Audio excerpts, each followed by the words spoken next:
Yo, what is going on, everybody? Welcome to Reds Reloaded, the podcast where we talk about everything Cincinnati Reds. I am your host, Kyle Luther, a lifelong Cincinnati Reds fan. We got Chandler back this week, guys. I appreciate him being back. Chandler is a lifelong Cincinnati Reds fan also. And we're going to get right into this, guys. We had an amazing, per se, Chandler, amazing two series against the Rockies and the Mariners. I really wanted the Reds to focus on winning after the All-Star break, and that's exactly what we did. We went 4-2 in these series, and maybe the momentum's shifting, finally. But let's go over the game scores, and then we'll get right into each game. So, going into the Rockies series, we won 7-2, then we lost 3-10. We won 9-6, and then going straight into that Mariners series after the win, we got a loss. We put a big donut up on the board and lost 0-8, and then we won 4-2 and won 5-3. So we won two in a row. Chandler, what is your overall grade for the Reds these 6 games? I will give them a solid B plus. Hey, Yeah, not quite an A, right? Because we still lost games. Right. There's always room for that improvement, right? But really, like an impressive performance by the Cincinnati Reds coming off of the All-Star break. We didn't go into the All-Star break looking that great. We've been on a very tough stretch, all spiraling from when we started to have guys go down due to injury. Our record started to drop slowly, and then it started to drop rapidly, got way below 500. So great job overall by them to turn things around. Oh, absolutely. And I mean, I think I'm going to agree with you on that B. I think the Reds really showed that they can shift the momentum right after the All-Star break and get into Reds baseball that we know. The winning baseball that we know in Cincinnati. Yeah, we haven't seen that in the last couple years, but it's back. We're winning baseball games, and we're really showing that the momentum can shift from the terrible first half we had. Not so much in April, but May on, it was terrible. It was absolutely terrible, and you guys can watch previous episodes to see how terrible it was. Chandler, getting right into this, I got an extra question that I'll put in here, and it might be a little surprise to you, but I'll let you answer this first. What do you think Terry Francona's talk was to the team coming into the second half of the season? Really, more than anything, I would say just to focus, relax during the All-Star break. The guys going to the All-Star break, Chase Burns, he wasn't going to be able to participate, but he was still there. Sal Stewart, just be able to soak it up and enjoy it. Everybody else, just relax. Use it as a mental reset.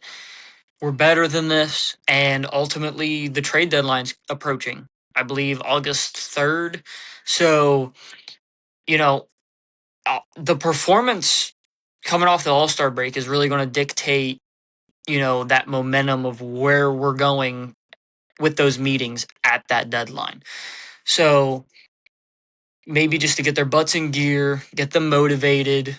Hey, we can still make a push here. If we get hot, we still have a chance. As of right now, I do believe we are 5.5 games out. Yeah, 5.5 games out of a wild card spot. So the division might look out of reach unless we get white hot and the Brewers cool off a lot. But we can still get a wild card spot. We can still sneak in like last year. We can still put up a competitive performance against somebody like the Dodgers like we did last year. If we can just squeeze out a couple wins and, next thing you know, you're getting deeper into the postseason, just stay focused, stay determined. We still have a shot. Absolutely, absolutely. I completely agree with you. And I don't think 5.5 games is anywhere near where we were going into the All-Star break. I believe we were 9 back from a wild card spot. So the Reds have really proven that coming out of the All-Star game that All-Star break, my bad, that we can show that we're a team that can compete, right? And we can compete and go into the playoffs and make some noise. And that's all we want to see. So, Chandler, going into the games a little bit, what was your biggest surprise, biggest disappointment, best win, tough loss, and what's your momentum heading into these next two series? I'll say the biggest surprise, honestly, were the offensive performances in games 1 and 3 of that Rocky series, especially. We played in Colorado, or we played against the Rockies, not necessarily known again having the best pitching staff, right? But at the same time, to put up a performance like that, where you're putting that many runs on the board when the offense has been struggling, we've lost people to the IL, guys are going down struggling, we've had to send guys down to AAA, we've had to release some guys. More than anything, just getting that performance together offensively, getting everybody to kind of click. It was nice to see. That's something that we've seen on a couple of different occasions, typically maybe once a series, but to see that happen twice in the same series was really nice. Biggest disappointment, I would say, was off of that momentum from the Rockies series. We did have that 8-0 loss against the Mariners. That stings. Our offense had been solid really all throughout, except for that game, over those last two series. So that one stings, but all in all, I'd say our offense showed up for the most part. Right. Um, Best win, hard to argue that first win against the Rockies, 7-2. Right. It was our most dominating performance that we had. Toughest loss, again, also that 8-0 game. I just can't stand getting shut out. Right? If we fight and we keep it close and we just don't come out winning, that's one thing. But to just be completely defeated, shut out, and blown out, it it's just never going to sit well with me. Absolutely. Then momentum to heading into the series up ahead. I think that we're holding strong momentum. Again, I think that these guys have a fresh mindset, kind of like starting the year all over again. Maybe, as hot as we've been coming off the All-Star break, maybe we can kind of ride that like we did at the beginning of the season and find our groove again. Absolutely. And I completely agree with you on the momentum. I just think that they need to bring it into the next two series like, hey, we won 4 games out of these two series. That's what we can show. We can show that we can win, and that's what we need. Don't lose focus. Keep grinding. Keep hitting the bat and keep pitching well. Um, so I'm gonna say my biggest surprise, right? I think I I think I gotta agree with you on that Rockies series because we went off the All Star break. I believe we were 16 and a half games back in the Central. I think we still are, but the Brewers are never going to give up. But like we said, the Reds were 9 games back in the wild card spot. They're now 5.5 games back, and it really shows what the Reds are doing, and it shows that we're going to get a better performance in the second half than we did in the first. So maybe we get some pitching back, maybe we get some hitters back, maybe we trade.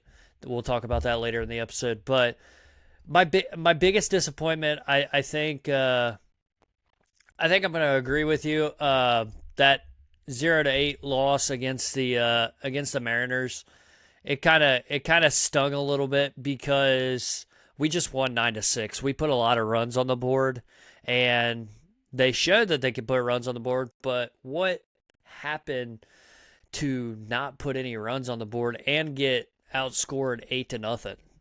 So I think my best win. I'm gonna have to disagree with you on this one, but I think my best win are 2 games. I think it's the last 2 games against the Mariners. We had a 2-game winning streak there, and that really showed after a 8-0 loss against the Mariners. We come back and win 2 games in a row and win that series. So I think that's our best win or wins, should I say? But coming off a 8-0 loss and winning two in a row, that really shows what team we are. Toughest loss probably that same, probably that 8-0 loss against the Mariners. I agree with you, and I agree with you on the momentum. We gotta show what we can be, and not let things get in our head too easy, and let things affect us. So, do you have anything to touch on after that? No, let's might as well head into the games. Yeah. So, Chandler's gonna take away this Rocky series, guys. So, take it away, Chandler. All right. Also, happy to be back. Um, so that first game against the Rockies, that 7-2 win, we hit 314 that game. Home runs. I know we've heard the rumors. Barry Larkin says, they're rally killers, whatever, but hey, Spencer Steer, 2 home runs. Gino with a home run. Ellie with a home run. We got that 7-2 win. And just those home runs alone account for four runs. Yeah. Hey, like that's huge. We had 3 RBIs from Spencer Steer, 2 from Sal Stewart, 1 from Gino, and 1 from Ellie. Yeah. Brady Singer, killing it, man. 7 innings, 4 hits allowed, 2 earned runs. Brock Burke went an inning, allowing 1 hit, no earned runs, no walks, 1 strikeout. TJ Antone, 1 inning, 1 hit allowed, no earned runs, no walks, and 1 strikeout. Nothing for the defense or the base running for that game. We did leave 6 on base, but we can't really complain too much because we put up 7 on the board. Game 2, that 10-3 loss from against the Rockies, hit 257 that game. Jose Trevino, 2 homers. What's going Right. on? Like, Steer had a home run in that first game, then inside the Parker, and it was like, all right, well, this is awesome. Then next game, we have Jose Trevino hitting 2, and it's like, okay, well, love to see that. Now, two RBIs from Trevino that game, 1 from Nate Lowe. That was our offense. Pitching side of things, Rhett Lauder, 2 1/3 innings pitched, 11 hits allowed, 8 earned runs, no walks, 2 strikeouts. Garcia came in 2 2/3 innings, 2 hits allowed, no earned runs, no walks, 2 strikeouts. Caleb Ferguson, 1 inning pitched, 1 hit allowed, 2 earned runs, 1 walk, 2 strikeouts. Sam Maul, 1 inning pitched, no hits allowed, no earned runs, 2 walks, 1 strikeout. Pierce Johnson, 1 inning pitched, no hits allowed, no earned runs, no walks, 1 strikeout. Again, nothing for the defense or the base running. We also had 6 left on base that game. Game 3, 9-6 win, 278 batting average. Nate Lowe had a home run. Tyler Stevenson had 2 home runs, picking up that stock for the trade deadline. Sal Stewart had a home run as well, fresh off of being an all-star. Sal Stewart had 3 RBIs that game. Tyler Stevenson had 3, and Nate Lowe had 3. Hunter Green, 6 innings pitched, 4 hits allowed, 3 earned runs, no walks, 7 strikeouts, and 2 home runs allowed. Bound to happen in Colorado. Right. Brock Burke, 1 inning pitched, no hits, no earned runs, no walks, no strikeouts. Clean inning, though. Sam Yeah. Maul, 1 inning pitched, 2 hits allowed, 2 earned runs, no walks, no strikeouts, 1 homer allowed.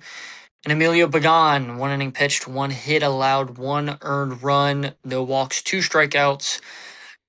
And that earned run came off of a homer. Nothing for the defense, nothing for the base running, and 3 left on base.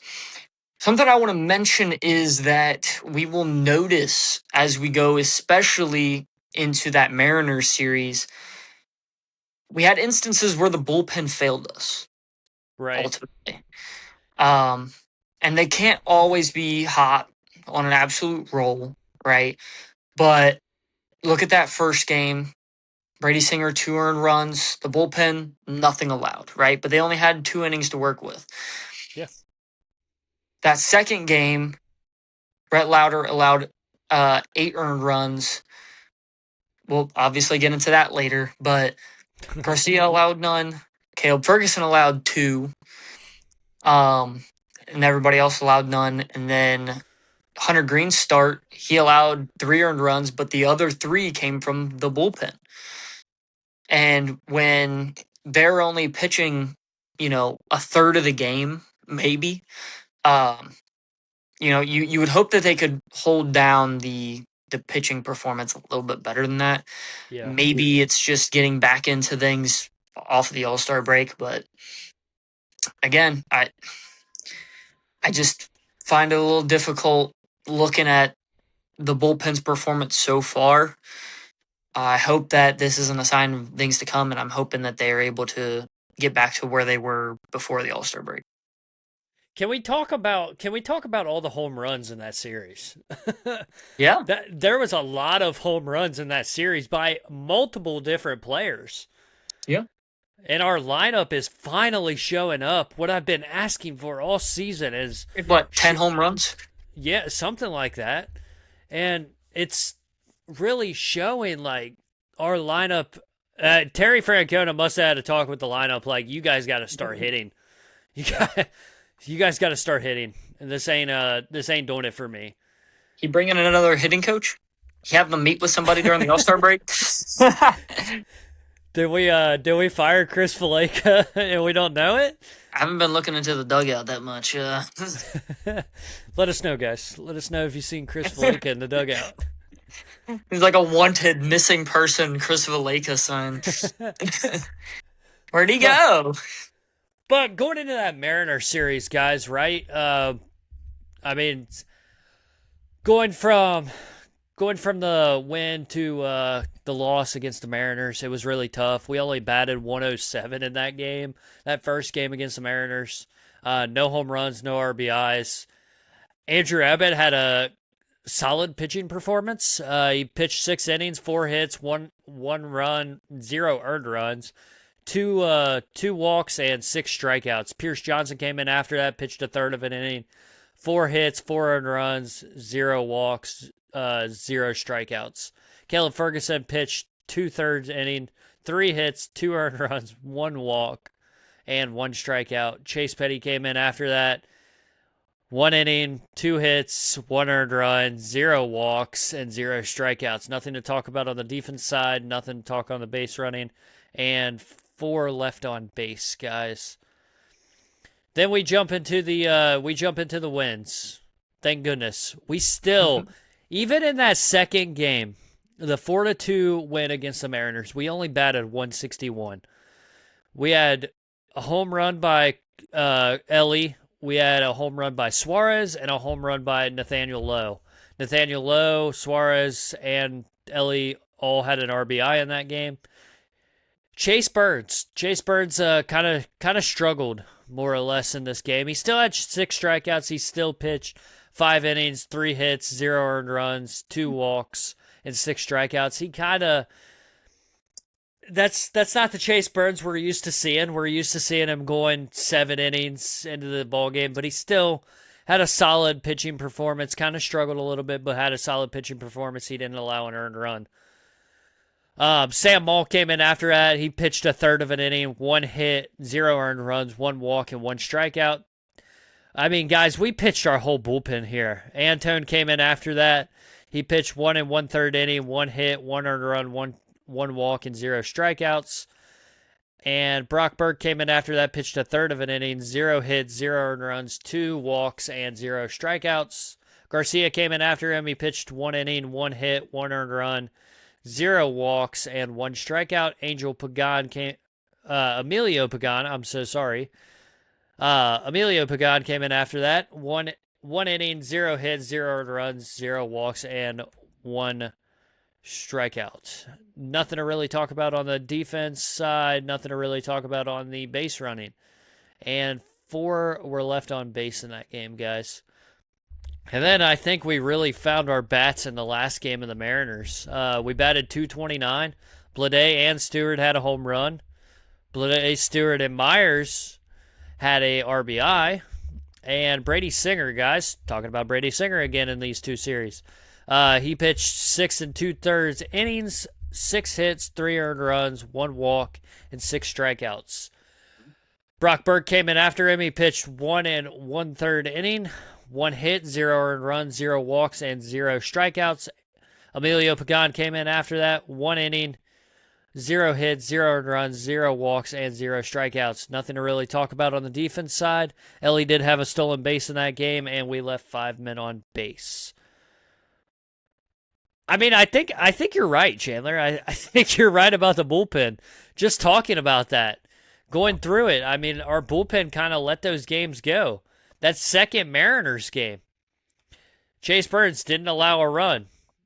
You had Antone allow a run, and you had Garcia allow a run. So I don't know what's going on with our bullpen allowing runs That because first game really stands out to me. right, right after the All Star break, or right before the All Star break, bullpen was doing phenomenal. I believe we can go back in some of our episodes and we talked really good about the bullpen.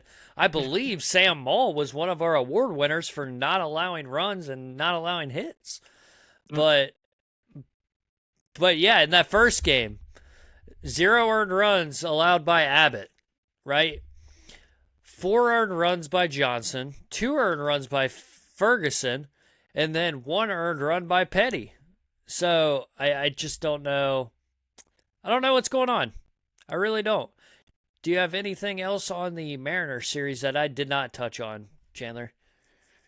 Not just the Mariners series, but going into his performance in the Rockies series as well. Um, Brady Singer. I mean, something that I mentioned earlier in the season on these episodes was I kind of want to see him in like a Bronson Arroyo sort of role where he's not as worried about just dominating performance, but just go out there and throw and get deep into ball games. And we saw him go 7 innings in that first start against the Rockies, and then we saw him go 6 2/3 against the Mariners. Um, those quality starts.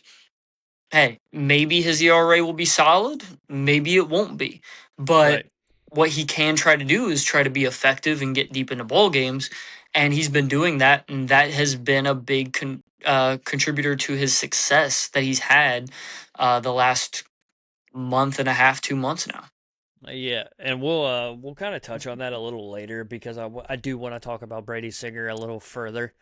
Yep. But guys, touching off the games a little bit, we're gonna go into the Reds Reloaded injury report, brought to you by Reds Reloaded podcast. Um, You need a sponsor. we do. We need to sponsor ourselves. but Yeah, yeah. The Reds Reloaded injury report brought to you by Reds Reloaded because hello, State we Farm. I don't know. we don't have a sponsorship, guys. We Yeah. don't. It's okay though. It's okay. We can sponsor Any ourselves. any sponsors are out there and you're interested, hit us up. Let us know. We're really open to We're available. sponsorships. But going off of this, guys, players currently on the injured list. It really, like I touched on in the last episode. I know Chandler wasn't there, but I did touch on this a little bit. It hasn't really changed in approximately like 5 weeks. I would say it hasn't changed. Graham Ashcraft's still on the 60-day DL. Brandon Williamson's still on the 60-day DL. Blake Dunn, I know Chandler has a little bit on Blake Dunn that he found. Tony Santion, he's on the 15-day DL. Matt McLean is on the 10-day DL. And then Nick Lodolo. Oh, man. I got into that the last episode, and you weren't here. I can imagine. I don't even know. We'll touch on that right now. I don't know what is going on with a blister. It's the second blister that he's gotten this season. What do you think is the cause of that blister? Do you think it's a certain pitch that's causing that? So my understanding is that he's experimented with a lot of different things to try to prevent it. I think if I remember correctly, it's like your fingers being wet and like just moisture, and then the friction of the seams when you're gripping the ball and releasing it. maybe he needs to experiment with a different grip. I mean, that's about the only thing I can think of otherwise to kind of help relieve some of that. Some people are just more prone to it than others. Um, I don't, I mean, I'm not gonna act like I have a doctorate or something like that. I, I don't have some crazy level of expertise on blisters, but I can say that sometimes they just happen and you might not have changed anything in your approach to a game or your routine, anything like that, your diet or what you're using during the game, before the game, after the game, whatever it may be.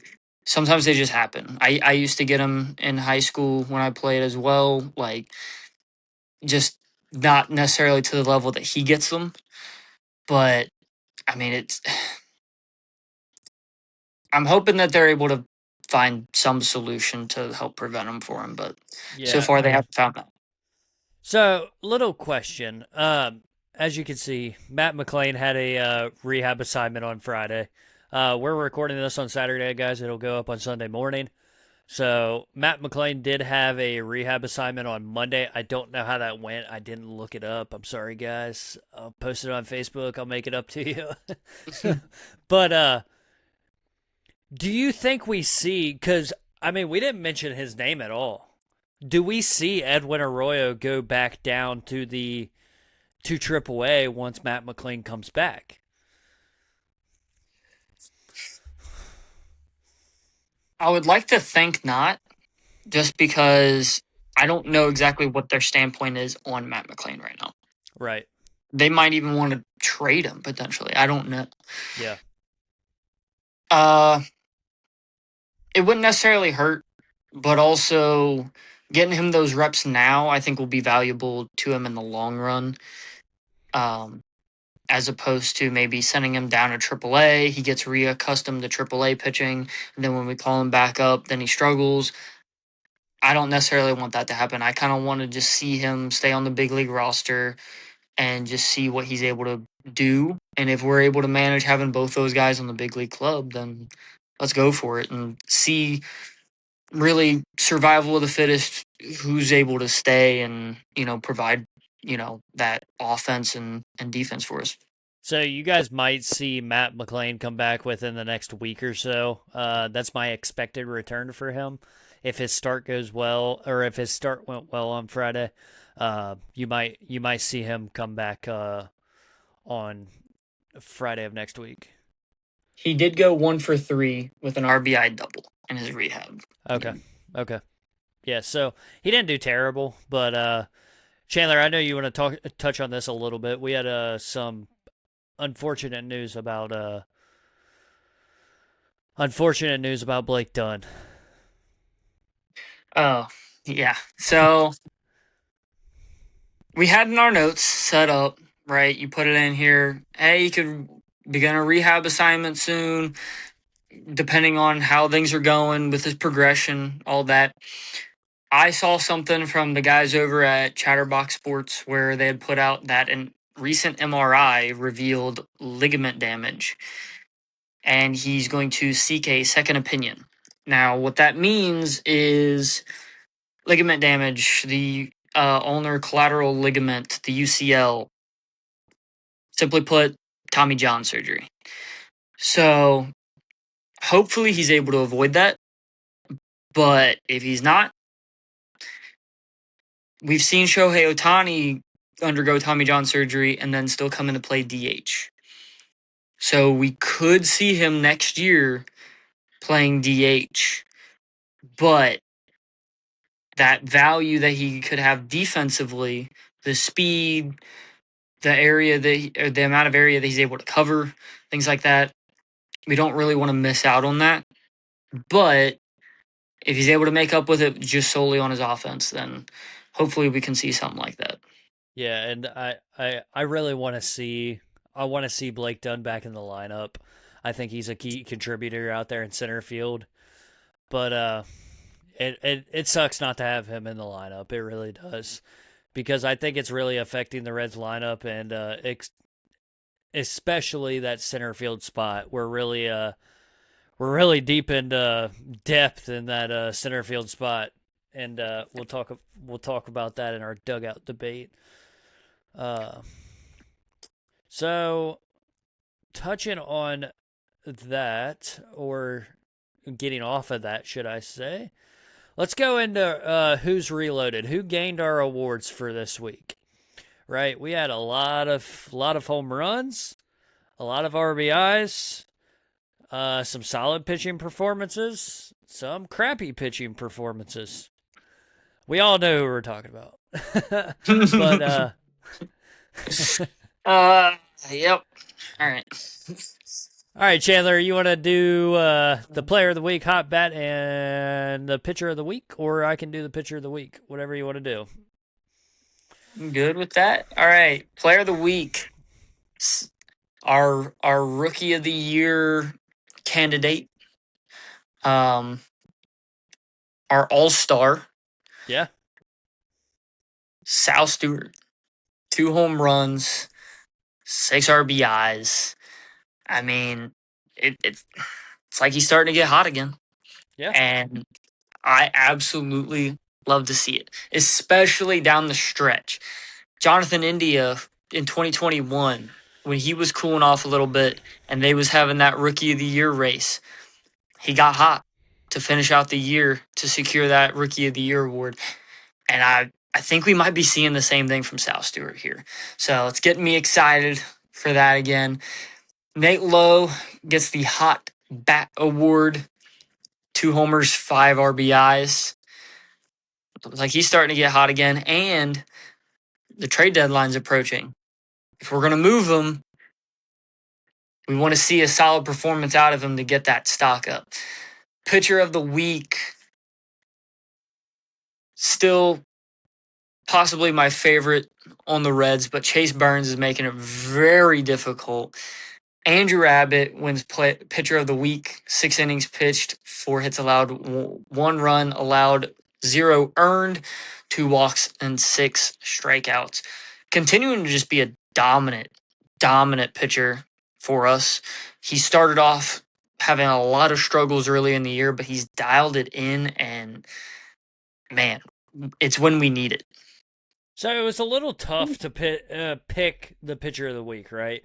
Because Brady Singer had some amazing performances, but Yeah.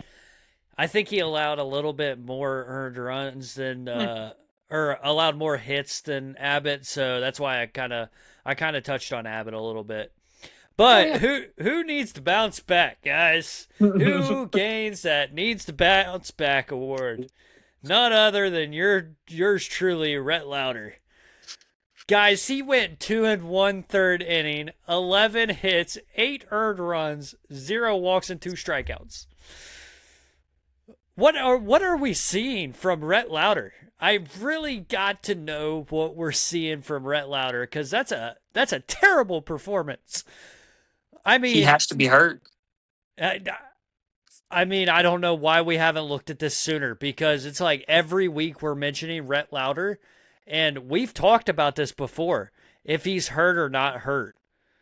I mean, that's kind of screams like he's having struggles. I hope it's not a Tommy John issue that he's having struggles with, but I don't know. Hopefully he bounces back, guys. He does have a start against Cleveland coming up, so we'll touch into that once we get into our next series and everything. No hitter. Yeah, no hitter. That'd be our luck.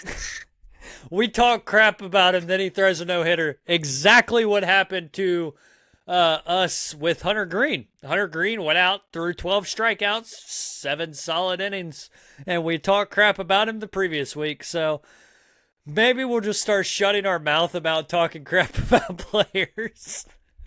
Or maybe we need to do it more often, because whenever we do, they start heating up. Yeah, I mean, look at Brady Singer. I mean, we've been mentioning Brady Singer the whole year, but kind of going out of that needs to bounce back award, guys, and going into the unsung hero. I got 2 listed, and I think Chandler will agree with me. The 2 that I listed, it was really hard to choose one, because we had solid performances from everyone in the lineup. That mostly everybody hit 2 home runs, and so it was Steer and Stevenson that I picked for this. Combined, they had 4 home runs and 6 RBIs. That's a solid unsung hero award contributor, and that's what we really needed in the lineup. But I'm pretty sure we could give an honorable mention to our whole lineup. Our whole lineup showing up, hitting home runs, hitting RBIs, and finally bouncing back, guys. That's what we need. We need to bounce back, and we're really seeing it. So, I don't know, guys. Maybe Rhett Lauder's our pitcher of the week next week. So, I promise he'll be our pitcher of the week if he comes out and throws a no hitter. Yeah, absolutely. But kind of going off of that, guys, and we've talked about this the entire episode, but let's go into our dugout debate. I got a lot of questions for you, Chandler. We have the trade deadline coming up, and it's really important what we see. All right. So, touching on this, I know we've touched on this a lot. Buy or sell? I'm just going to simply put it, buy. What do you think? Man, you kind of shocked me with your answer, to be honest. I think there's some players we need to sell, but also buy. I think we could argue it on both sides, buying and selling. What do you think our biggest need is right now? I got mine. So, a trade idea that I saw mentioned, we would get this player for like an extra year longer than we would have Stevenson. Okay. And it would be to pick up Adley Rutschman. What would be nice with that is that gives us a catcher to hold down that position while Duno continues to progress, and it gives him that other year to make his way up to the big leagues. So I think that would be a really solid move. I think getting a really good closer would be a big piece that we need. And I think ultimately the rest of it's kind of going to rely on who the Reds are dead set on trading away and what positions that we might need to fill with that. It's when I say buy, I don't mean just buy, right? I'm talking retool, which is what the rumor is that the Reds are trying to do it at the deadline this year. They're not trying to rebuild. All right. We're not going to go into 2015 type sell off everybody and we're just going to like rebuild all over, or like 2022. It's going to be a retool. So what that means is they're going to trade excess assets that we have in exchange for things that we might need more of. So if we have a bunch of relievers in the minor leagues, or if we have a lot of shortstops or whatever, we could trade those guys and get people at other positions, just reallocating those resources. Right, and I think we have a lot of pitchers in AAA that we could give away, because I think our pitching staff in the big leagues is fine, but I think we do need to pick up a bullpen, maybe a bullpen piece. A closer would be nice. Maybe a middle of the game relief guy, that would be a little nice. But here's the next question. Biggest surprise trade. I'll give you mine first. I really think we trade Hunter Green. They are listening to offers on him. I really do think we trade away Hunter Green, and this might be surprising, but I think he goes to the American League. Okay. I think he goes to the American League, or I think he goes to the Mets. I know we talked earlier. Yeah. I was oddly enough, that was a team I was going to mention with that. Yeah, so we talked about that earlier in the season with Brady Singer, right? maybe trading Brady Singer to the Mets and making the Mets even worse. But but I think that's the Mets' biggest need right now is starting pitching, and I could really see them giving away possibly a closer or a middle relief guy for him, who's either MLB ready in the minor leagues or give us a major leaguer. Yep. So, what do you think our biggest surprise trade is? Do you think we trade somebody other than Hunter Green away? So I don't know exactly how big of a surprise it is for some people, but oddly enough, because of the interest from other ball clubs and everything, unfortunately, I think Spencer Steer might be our biggest surprise trade. And I don't want it to happen. I think we should have extended him a long time ago, but we haven't. So he's going into arbitration. I think maybe it's either his first or second year. I think it's his second year of arbitration. So yeah, unfortunately, I just think that they'll probably get all excited over the interest on the market. I've seen like the Mariners and a couple other teams interested, so we'll see. There is a trade that I saw that was interesting that I might be okay with. What was it, Emmett or whatever from the Mariners Yeah, for Steer. So I don't know. I'm still not going to be happy with it either way, but that might be it. there was a trade with the Phillies too for multiple prospects, but I said this in the beginning, right? The Reds don't need to go into the trade deadline and get prospects. We don't need to rebuild. We really don't. We need to focus on winning right now. I said it. I said it in multiple episodes, guys. We only have Terry Francona uh for a very short period of time. His 3 years, I think, is up next year, if I remember right. Right? So And yeah, it's 2027 or 2028 is his last year. I believe it's 2027 because we had him last year, and then this year, and then next year. Yeah, it's 2027.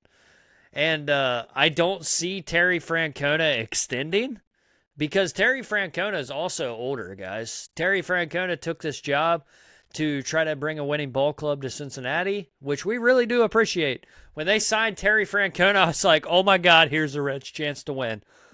But but that's what I'm trying to say, guys. Our time to win is now, and we don't need to rebuild with Terry Francona.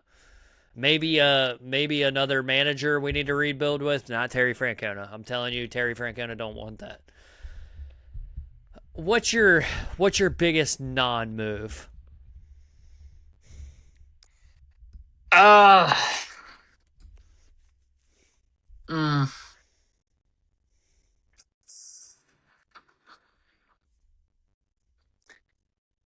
Oddly enough, I think it might be Hunter Green. I think the Reds might.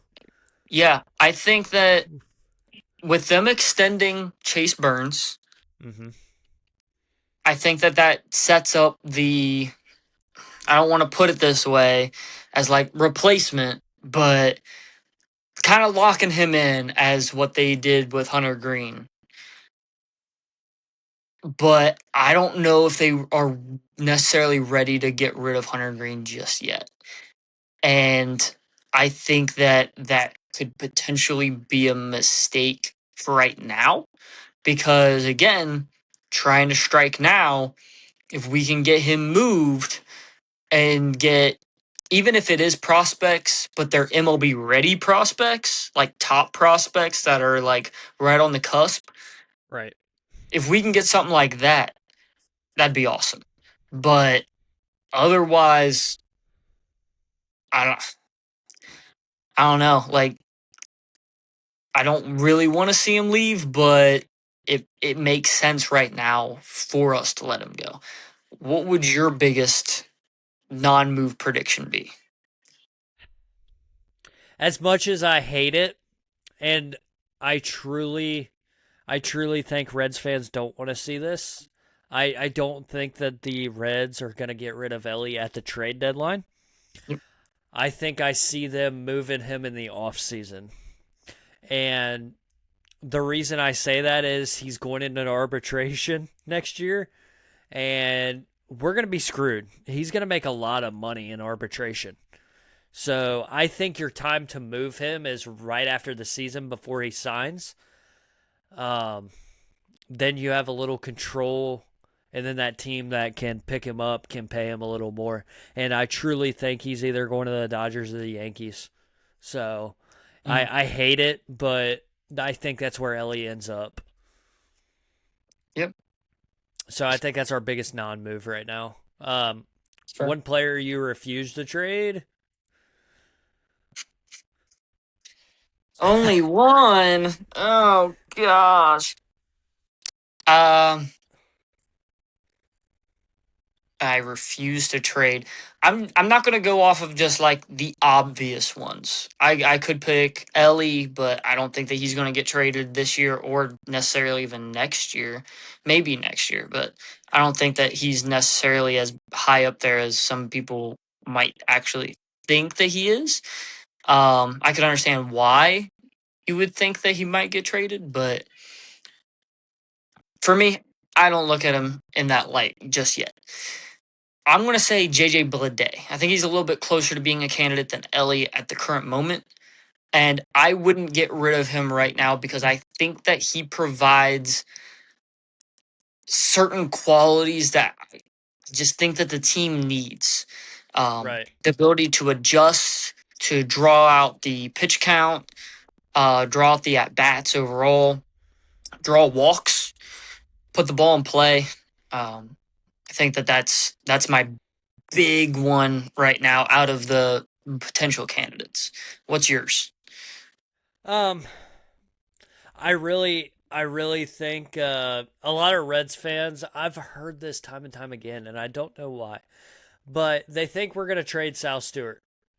But I laugh when I hear that because he's a rookie. He doesn't even have a full year in yet.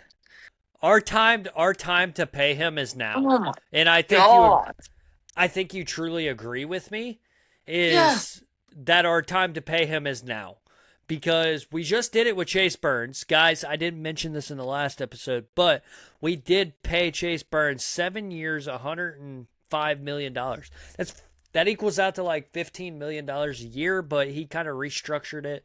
It's kind of weird. You guys can look it up on your own how they It's like restructured it. backloaded. It's It backloaded kind of like what Hunter Green's was when he signed his.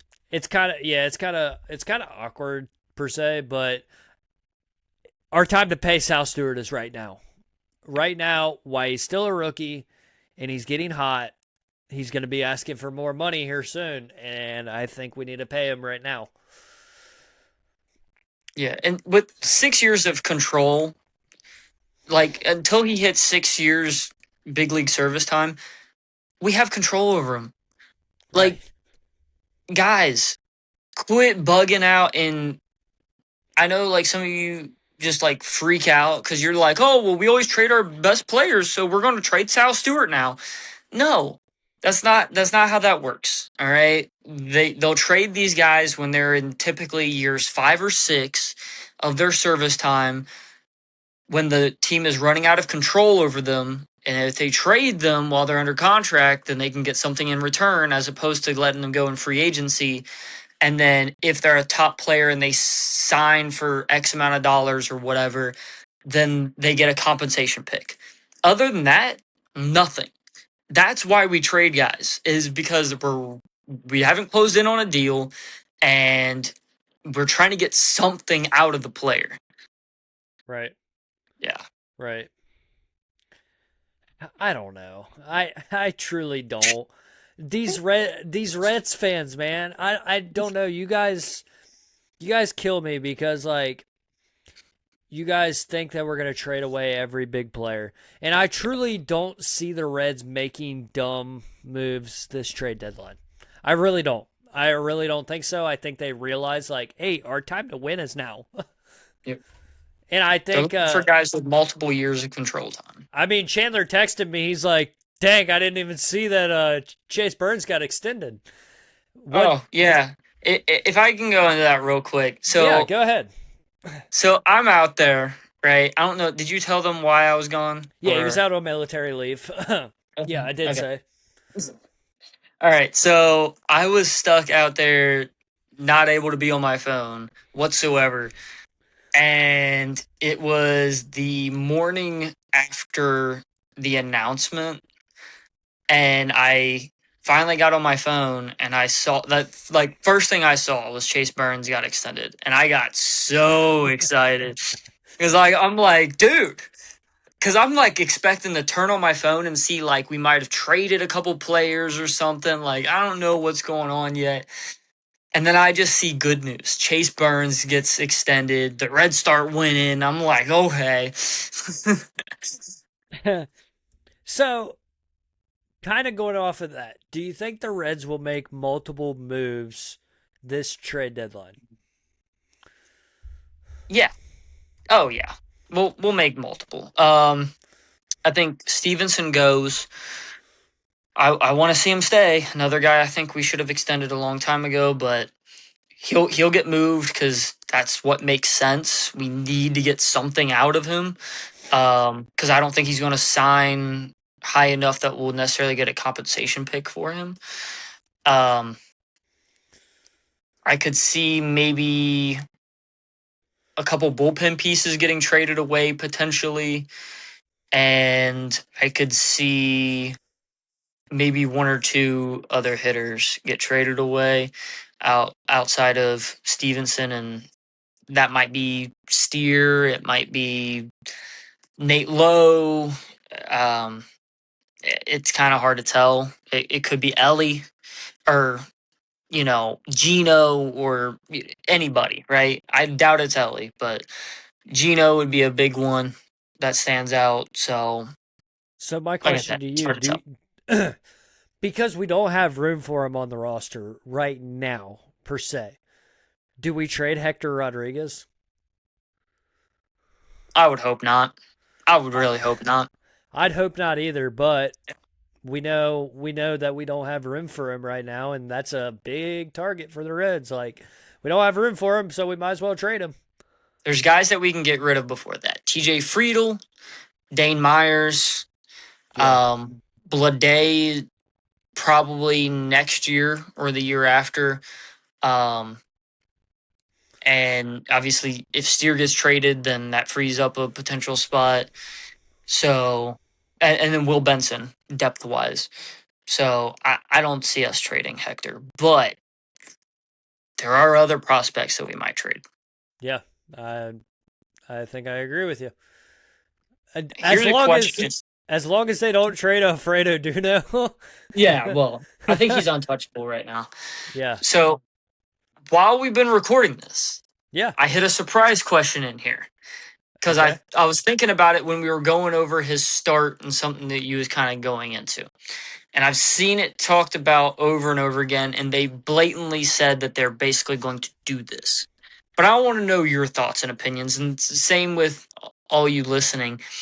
Should the Reds limit Chase Burns' innings and what that count is? Should they shut him down at a certain point once he hits a certain number? Should they let him keep going? Should they pull him from games earlier? What do you think? He's at 107 innings right now as we speak. That's a lot, and I I was actually talking about this with my boss today. We were having this exact conversation, and he said they should, because at the end of the day, we're gonna ruin his arm, and that's not something we want to do.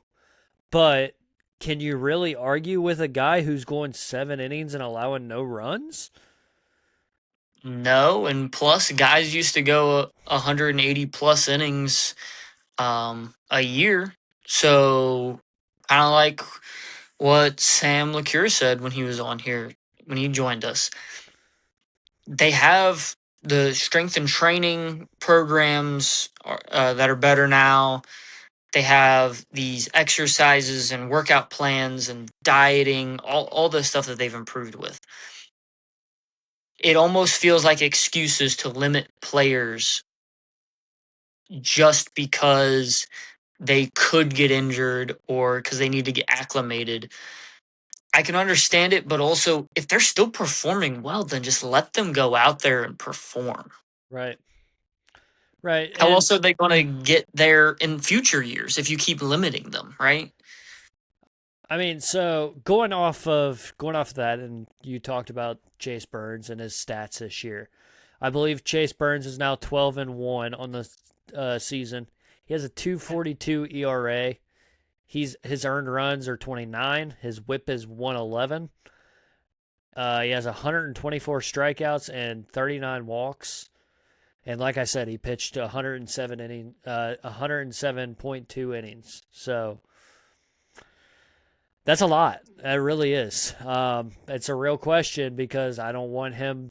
Yeah, he's having a Cy Young year, but do we really want to put the pressure?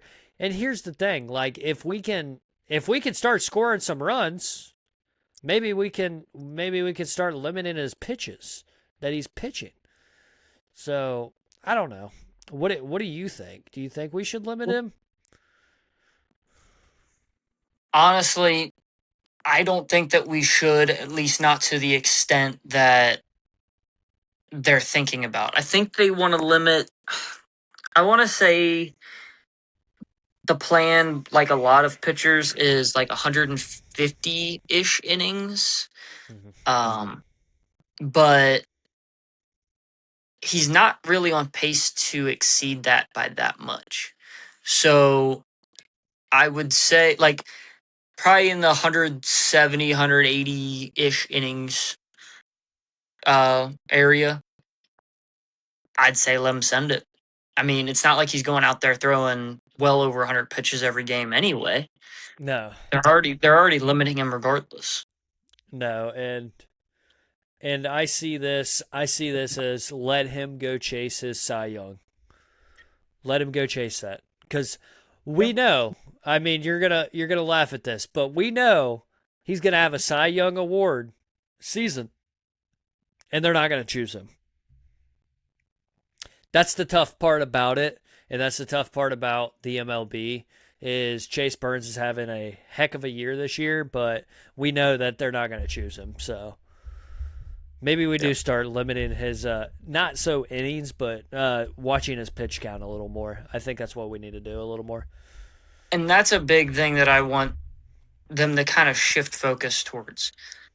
Don't worry about innings so much. No. Worry about pitches. How many pitches have they thrown in a given season? Then I could maybe understand it. But if Chase Burns is going out there, not even throwing 6 full innings on average in a start on the season, and then you want to limit him based on pitch count when it's not like he's throwing 120 pitches a game. A Right. lot of these games he's throwing 80, 90, might be grazing 100. So worry more about the pitch count overall because also if a guy isn't doing that great and they only go 4 innings a game, but they're throwing 100 plus pitches, I mean, you see what the issue could be with that? Oh, I see it 100%. They're throwing the same amount, it's just they have less innings. So innings shouldn't necessarily be the full source of what they're looking at. I've said that for years that they need to focus on the pitch count rather than the innings. Yeah. But kind of moving off of that, I want to touch on something. I threw this question in here. I don't know if you've seen it or not, but I threw this question in here because you weren't here for the All Star break. Um, I kind of wanted to throw this question at you. The All Star game, the All Star game really don't matter on home field advantage anymore, and I don't know if MLB fans know that or not. It's not really telling us who's going to have home field advantage in the World Series anymore. Um, but do you think there's going to be an expansion in the coming years? Yeah, at this point, it's inevitable because they just keep talking about it. So obviously, it's more difficult because they have to get areas to approve it and get through Major League Baseball and then figure out how they're going to balance the leagues out and structure all this stuff. But a city that I would like to see, I guess there's two of them more than anything. Yeah, I got Um, two also. probably Nashville, which is a big one that's going to hurt the Reds if they come into business. I said But this also. I said it too. and another one for me that I think would be really nice. Might not be one that you would expect, and it would be Omaha. That's O- interesting. Omaha, for those that know, Omaha has been the home of the College Baseball World Series, Yep. and you always see the fans show up and show out for that. I think that it would be very interesting if they could have a team that played there, or at least if they could start by having certain series hosted there and then go from there, and see it as like an experimental thing, maybe. Right. But I would love to see that just as a little curveball because I think I know what one you might mention could be, and I don't necessarily want to go into that one because that's also an obvious one. But let's see what you have to say. I think Nashville, but I Okay. think Montreal also. Yeah, that's Yeah. the other one. Yeah, Yeah. it's pretty evident. You already had a team there, and the fans are dying for another team. So I've seen. Let's see. I've seen Charlotte thrown out there. I've seen Charlotte, North Carolina. I've also seen Orlando, Florida thrown out there as another one. Portland, Oregon. What else? I've seen Utah thrown out there. Salt Lake City. Okay. Salt Lake City, they just got a hockey team, so it kind of makes sense. Las Vegas Vegas, is already getting one. Vegas is already getting one. They're getting probably the worst team, but I just, Getting a nice ballpark though. yeah, like a $1.2 billion ballpark. Them and the Um, Rays. Whew. but here's the thing. I don't see a problem with the leagues so much because, um, you have 32 teams in the NFL, so Yeah. I don't think it would be a problem adding two more teams to the MLB, just the structure. But I do think we should restructure, and I'm gonna post this on our Facebook page tonight. How I want it to be restructured. I want the leagues to be restructured, Okay. and I think you would agree with me. I want it to be where they don't have to travel so much, but the division games can be close proximity. Okay. So like the Reds play the Guardians, the Tigers, the White Sox, the Cubs, the Cardinals, close proximity teams. Okay. So, kind of moving off of the dugout debate, guys. Kind of going around the NL Central. This is the So I kind of backtracked this a little bit, guys, since we're recording on a Saturday. I backtracked this because they did have a game on Friday, which we're not going to tell you the results of, but you can look it up. But we're not going to tell you until next week. But I backtracked to Thursday standings. So the Brewers were 64 and 38. The Cubs were 57 and 45. The Cardinals were 53 and 50. The Pirates were 52 and 50, and the Reds were 47 and 54. Wild card race, guys. The Brewers are running away from the division. I think it's pretty evident that they're going to have the division spot at the end of the year. The Cubs are currently holding a wild card spot right now. The Cardinals are a game and a half back. The Pirates are a game back, and the Reds are 6 games back. Now, this was as of Thursday. It changed a little bit from Friday. So, biggest surprise team. Chandler, it looks like we have the same team. Do you want to? I'll let you touch on that a little bit. Why do you think the Pirates are the biggest surprise NL Central team?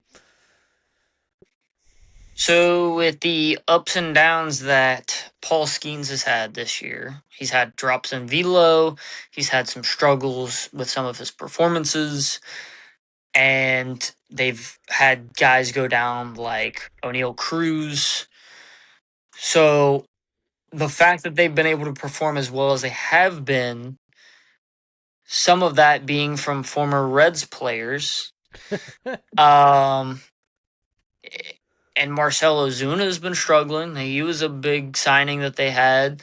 So, yeah, I mean, overall, they've just been surprising me with not just their performance, but how well they've been able to perform when certain guys have been missing or haven't been on their A game to hold it down and carry the front of the team. Absolutely, I agree with you 100%. Um, What's your reasoning? man, I have it's kind of crazy. Like you talked about, them kind of. The Pirates were one of those teams that we expected at the bottom of the division every single year, right? And they're coming out, and you can see as of Thursday, they're 2 games over 500. So they're doing pretty well. And I don't know whether they're going to make a wild card spot or not. But, guys, I wouldn't count out the NL Central yet on being. I mean, there's a possibility, if everything goes right, there is a possibility that every single NL Central team makes the playoffs. There's a great possibility of that because the Reds are only 5.5 games back. Well, they were 6 as of Thursday, but there's a shot that the Central kind of shows the AL West like, hey, we're really good because the AL West is terrible right now, and we saw Yeah. that they're terrible right now. But to have all teams fighting for a playoff spot is just it speaks number for our division, Yeah. and I think the Pirates are really showing that they can fight for a spot right now, and that is my reasoning. It's about the closest I've seen the division race be in a while. Yeah, right. Except for the Brewers. I mean, the Brewers are running away from the division, but Yeah. yeah, I mean, everybody fighting for a playoff spot is wild to me. Yep. You don't see that in divisions.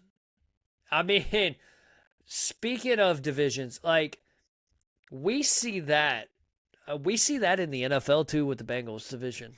The AFC North in the NFL is the same exact way. We all fight for a playoff spot except for the Browns. We can't help them. But Who are they again? yeah, right. We're the Cleveland Browns. But Color. yeah. But like I said, we're all fighting for a playoff spot right now, and I think it's only going to get worse by the end of the season. We're going to all be fighting for a playoff spot. So, kind of going off the NL Central and going to the MLB.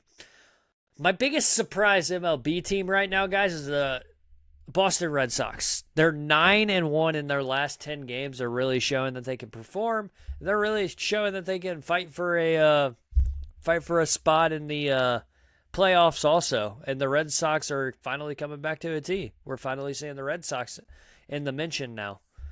They're fighting in their games. They're fighting players on the other teams. They They're are. fighting each other. I don't know, but they're doing Chandler, something right. Chandler, you got a funny one. But what's your biggest surprise MLB team? Uh the Royals, not oh good oh. Um, so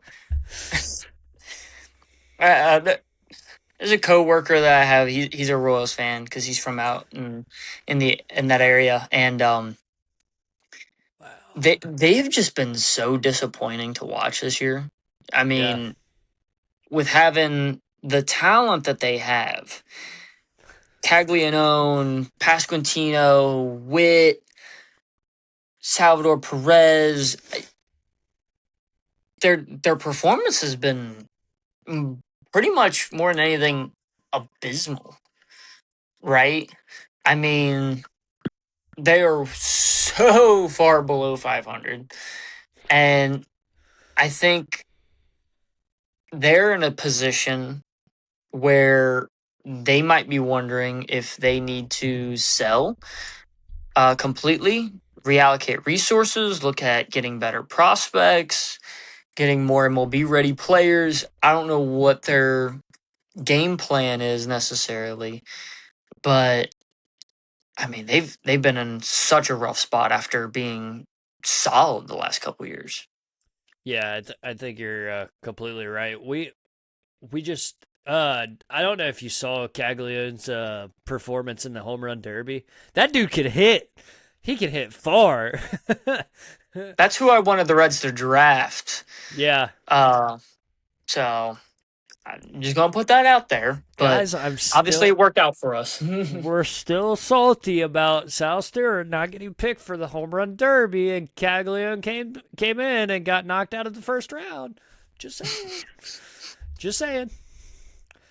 But going off that, guys, going to the extra inning predictions. Now this is going to be the Cardinals and the Guardians series. So I'll go through the pitchers. Louder's pitching the first game, and then Hunter Green's pitching the second game. Andrew Abbott's pitching the third game, and then against the Guardians, Burns, Singer, and Louder. So series records, Chandler. uh, I will say that we might go 3-3 Okay. Okay. overall. Rhett Lauder's been struggling. Yep. Um, I don't know if I necessarily want to comment on what's going on currently in the game, Well, we'll talk but about it next week. I don't want to give it away. Um, I think we have a solid chance to split Yep. between these two series. We might go 4-2, but I'll just learn from my predictions before and try not to overshoot this time. And I'll just say we'll go 3-3. I like that. I like that. I do. 3-3 I think is fair because we didn't think the Reds were going to get 4-2 right out of the All-Star break, but they did. And I think 3-3 kind of Louder's kind of struggling, so you got Louder who's had some terrible performances, but does Louder get some wins? You guys will know in the next episode. But I think Burns gets a win. I think Singer gets a win. Hunter Green might. We don't know. We don't know about Hunter Green, but I think Andrew Abbott does get a win. I think that's where you see your wins. I think it's Burns, Abbott, Singer, maybe Louder. I don't know. I don't know, but that's the big part. Lauder has 2 starts over these he 2 does. series. He does.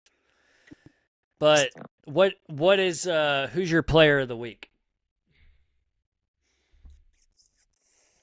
Ooh, player of the week.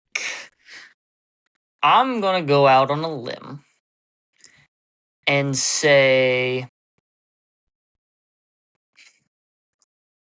I'll say Ellie.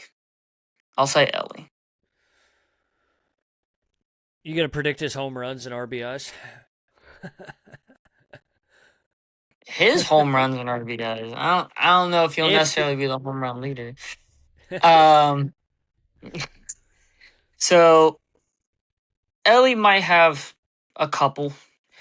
I'll say our home run leader. I'll go with South Stewart. I think he might be able to stay hot with home runs. If I remember correctly, he leads all of Major League Baseball in opposite field home runs this year too. that he does, Um, he's climbing up the. I don't know if you guys know this or not, but he's climbing up the record books of most home runs by a single Reds rookie. Yep. I believe he's right behind. Who's he behind? I saw this. I don't remember who he's behind. I think he's behind Frank Robinson, if I had to remember right. And then winning pitcher, I will say I'll say Andrew Abbott. I think that they might limit Chase Burns, so I don't know if we'll get as big of a performance out of him as we would like. But I think that Andrew Abbott could have that most dominant performance out of those two series.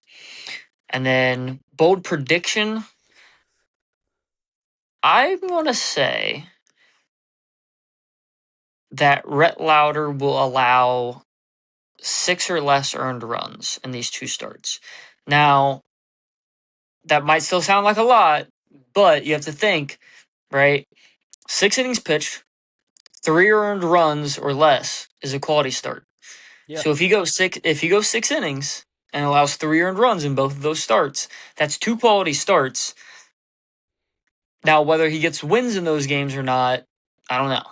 But I think that it's going to be my bold prediction. I think that he has 2 starts that are quality start worthy, or at least close to it. I think it's fair. Player of the week. I mean, just going off stats from last week, right? I really think Tyler Stevenson's going to step it up. That's a bold prediction right there. I think that ties into my bold prediction. I think Tyler Stevenson's going to step it up. He's trying to get his trade stock up. Yeah, he's had a hot bat too, and it's really shown. But home run leader, I'm going to pick J.J. Bleday. I think Bleday comes back and has a couple home runs. Winning pitcher, I honestly think Brady Singer's going to have a solid start. I think he goes 6 or more innings. I think he really goes 7 innings. Mm-hmm. Bold prediction, Rhett Lauder's going to get a no-hitter. Hey, that was my thing. I don't know about it, but no, but can't say it too much or it won't happen. Right. But no, I think Singer is going to have a solid start. I think he goes 7 or more innings. I think he does. I like that. Oh, crap. Yeah, I did that. I didn't know if I did the series record. Everything ties in together, guys. When you're doing this podcast, everything ties in. And you don't know if you talked about it or not. But, guys, if you did enjoy this episode, we brought you an hour and almost 20-minute podcast episode this time. But we loved it. Chandler's back. Chandler's back on the podcast.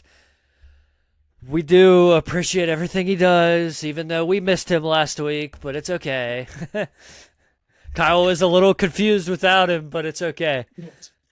But, Chandler, we are up to over 750 streams on the podcast. It's absolutely ridiculous. Guys, we are now on iHeartRadio and Amazon Music. You can also find our podcast on there, too. So, guys, if you did like this episode, please hit that like button. Follow on the podcast streaming apps. Hit that subscribe button on YouTube. Guys, just watch us grow. We already have big plans, guys. We don't want to spoil those plans. We don't want to spoil what we have for ideas. You guys just got to wait and see. Got to wait and see how big our episode comes. Remember, guys, I want to throw out this reminder. Since we're getting closer, 1,000 streams, guys, we're giving away 2 free Reds tickets. So keep hitting that follow button, keep liking, keep sharing, keep reposting our post on Facebook. We appreciate. What should they comment if they made it all the way to the end? Ooh. Are we gonna throw a player's name out there? Give me the most random player name from the Reds past. Give me Drew Stubbs. Give me Drew Stubbs if you made it to this part of the episode.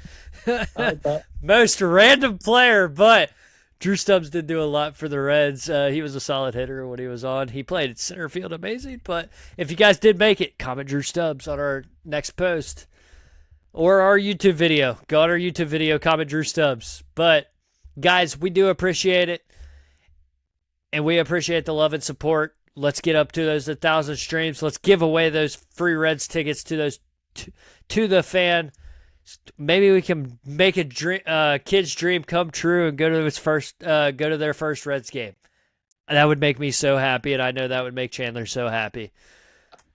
But guys, we appreciate the love and support, and as Marty would say, this one belongs to the Reds. See you guys.